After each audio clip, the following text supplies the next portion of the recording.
Ok, gente, agora a gente vai ver os dois últimos processos de propagação de calor, a convecção e a irradiação. E aí eu vou mostrar pelo menos que a convecção ela difere bastante daquele primeiro processo que a gente acaba de discutir, que é a condução.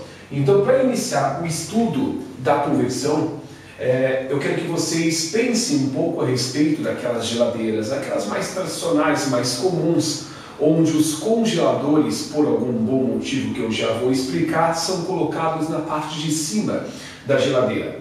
Esses congeladores são aqueles tradicionais, que você tem uma gavetinha embaixo, sabe aqueles que tem aquela serpentina em zigue-zague, onde algumas pessoas vão lá e quando querem descongelar, pegam uma faca, vão lá, ficam cutucando e fura aquele troço, aí dá aquela merda toda lá. Pois bem, é essa geladeira que eu estou comentando. E essa geladeira tem um congelador colocado na parte de cima do ambiente da geladeira por um bom motivo. Porque o ar que está encostado no congelador, ele se transforma em ar frio. E ar frio, por ser mais denso, ele vai descer. Aí o ar que está lá embaixo, ele é meio que empurrado naturalmente, porque ele não está tão frio assim, está menos frio ou mais quente. E ele, por ser mais quente e ter uma densidade menor, ele vai subir e vai encostar no congelador. Encostando no congelador, ele se transforma em ar frio. Ar frio, por ser mais denso, ele vai descer. Chega lá embaixo, o ar que está menos frio, mais quente, com densidade menor, ele sobe, encosta no congelador, se transforma em ar frio, mais denso, e ele, portanto, desce. E aí o ciclo se perpetua, e aí o ar fica circulando lá dentro, promovendo a troca de calor com que lá está, através da contínua circulação deste ar refrigerado que lá está. Eu coloquei aqui ar quente, em aspas duplas, porque não é um ar com uma temperatura muito grande. Na verdade, o termo mais correto, em se tratando de ar dentro da geladeira, é ar menos frio. Tá? Mas eu acredito que aqui, ar mais quente do que essa corrente de ar frio que está descendo, acredito que já dê para entender. Portanto, se eu colocar o congelador na metade da geladeira, o ar frio vai descer e vai esfriar mais a parte de baixo do que a parte de cima. Então, se eu coloco o congelador na parte de cima, aproveito todo o espaço da geladeira, enquanto que se eu coloco o congelador na metade, o ar frio desce e vai descer apenas a parte de baixo. Aí você acaba perdendo a parte de cima da geladeira, que não vai ficar com uma temperatura tão baixa assim. É por esse motivo que os aparelhos de ar-condicionado que só resfriam, preferencialmente devem ser instalados na parte de cima do ambiente a ser refrigerado. Porque o ar frio, quando entrar no ambiente, por ser mais denso, ele vai descer e vai resfriar o ambiente como um todo. Se você colocar o ar-condicionado na metade do ambiente, o ar frio vai descer e vai esfriar mais a parte de baixo. Não estou dizendo que vai chegar um momento em que todo o ambiente vai estar na mesma temperatura. Isso vai acontecer, só que vai levar muito mais tempo do que se você tivesse colocado o aparelho de ar-condicionado na parte de cima.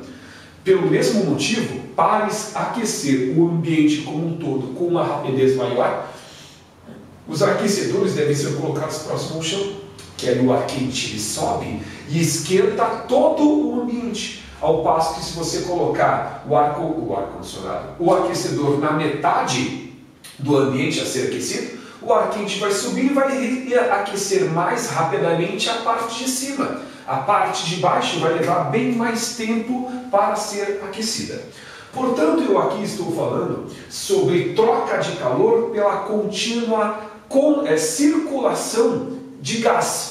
No caso, o exemplo que eu dei, o ar circulando dentro da geladeira, o ar circulando dentro de um ambiente onde o ar-condicionado está ligado. Só que esta troca de calor através da circulação de gás, troca de calor essa chamada de convecção, não acontece exclusivamente nesse estado físico. A convecção também acontece no estado líquido. E onde que eu vejo corrente de convecção sendo estabelecida em líquido? Quando você pega uma panela, enche de água e expõe ao fogo.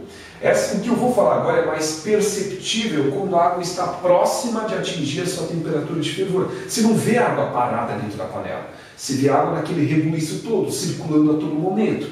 Isso acontece porque a água que está no fundo da panela torna-se água quente.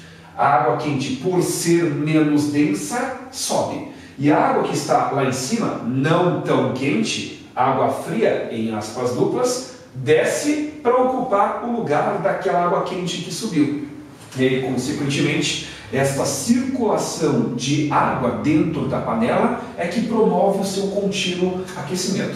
Então, esse processo de transmissão de calor, em que o mesmo se propaga, se transmite pela contínua circulação do líquido ou do gás, é chamado de convecção. Portanto, eu já acabo de cantar a segunda característica da convecção. Se eu falei que a corrente de convecção é estabelecida em líquido ou em gás, é porque ela só acontece neste meio. A convecção só acontece em meios líquidos e gasosos. Não há a menor chance dela acontecer no material sólido.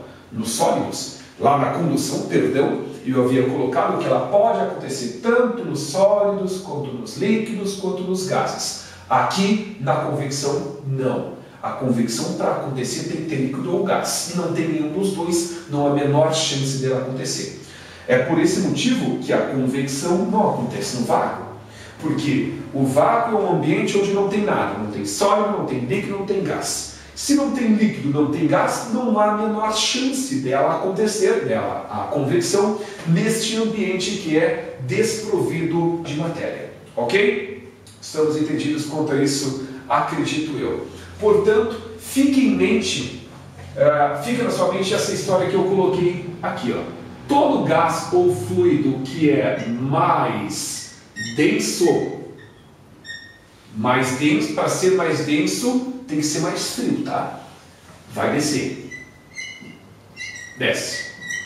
E tudo que é menos denso, mais quente, portanto, ele tende a subir no ambiente em questão. Esta é uma informação valiosa. Pois bem, agora a gente já tem condições de abordar o terceiro e último dos processos de propagação de calor. A gente viu que a condução não acontece no vácuo, a convecção não acontece no vácuo, portanto, o calor que sai do Sol não pode chegar até nós, aqui na Terra, nem por condução e por convecção, porque eles não se propagam no vácuo. Eles não ocorrem no vácuo. E o que existe entre o Sol e a Terra, tirando os planetas naturalmente, é um vácuo meio que absoluto. Consequentemente, o calor não pode chegar por esses dois primeiros processos que a gente estudou, tem que chegar por um outro. Este outro chama-se irradiação. O fato é que o Sol fica emitindo para todos os lugares do espaço um monte de radiação eletromagnética. Ondas eletromagnéticas são tipos de ondas que são obtidas pela classificação quanto à natureza da onda. Quanto à natureza da onda, nós podemos classificar a mesma como mecânica, que é aquela que precisa de um meio material para acontecer, e onda eletromagnética, que é aquela que não necessita de um meio material para acontecer. Então, o Sol fica emitindo para todo lugar no espaço um monte de radiação eletromagnética, as ondas eletromagnéticas. E todas as ondas eletromagnéticas, desde as ondas de rádio até as potentíssimas radiações gama, conseguem aumentar a temperatura de um corpo quando nele incidem. Só que tem algumas radiações, algumas ondas eletromagnéticas, que conseguem fazer isso com uma eficiência um pouco maior. Esta radiação que consegue aumentar com uma maior eficácia a temperatura de um corpo quando nele incide, é chamada de radiação infravermelha. As ondas, os raios infravermelhos, representam as radiações que, quando incidem sobre um corpo, conseguem aumentar a temperatura dele com uma eficácia um pouco maior. Os raios infravermelhos também são chamados popularmente de ondas de calor. Muito bem. Portanto, a irradiação é um processo de propagação de calor que pode acontecer no vácuo, como a gente já pode deduzir, mas dizer que dos três processos, A irradiação é o único que acontece no vácuo, não te dá o direito de concluir que a irradiação ocorre unicamente no vácuo. Não ocorre. A irradiação também ocorre em meios materiais. Eu, neste exato momento, estou soltando radiação infravermelha dentro dessa sala e, de uma certa maneira, estou propagando calor que aqui é dotado de um meio material, este ambiente, essa sala onde eu me encontro. E aí, a radiação está acontecendo neste meio provido de matéria. Dos três processos, condução, convecção e radiação, este é o único que acontece no vácuo. Mas também acontece em meios materiais. Mas não ocorre unicamente no vácuo. Então tem que tomar um pouco de cuidado com essas afirmações aí. Na prática, todo corpo acima do zero absoluto emite raio infravermelho em maior ou em menor grau. Só que alguns conseguem fazer isso com uma eficiência um pouco maior. Ok? No próximo quadro, na próxima videoaula, eu vou falar um pouquinho a respeito da blindagem, dos três estágios de blindagem térmica por parte de uma garrafa térmica e vou falar um pouquinho também sobre o efeito estufa, ok? Por enquanto, no que diz respeito a esses três processos de propagação de calor, é o que eu tenho a lhes dizer. Espero que vocês tenham aproveitado e aí a gente vai para a próxima videoaula então.